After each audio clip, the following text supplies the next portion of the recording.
ito na ang beautiful Gio sa ng Cavite, Ralph! Our second big placer duo, Raul!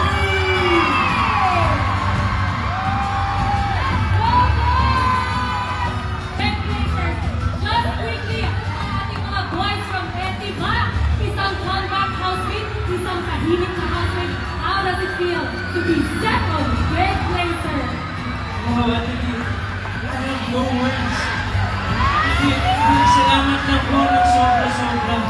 Hindi ko po in-expect na makakaabot po sa ganang buhay namin ng TV-deserve namin. Kaya sobra-sobra, thank you so much po.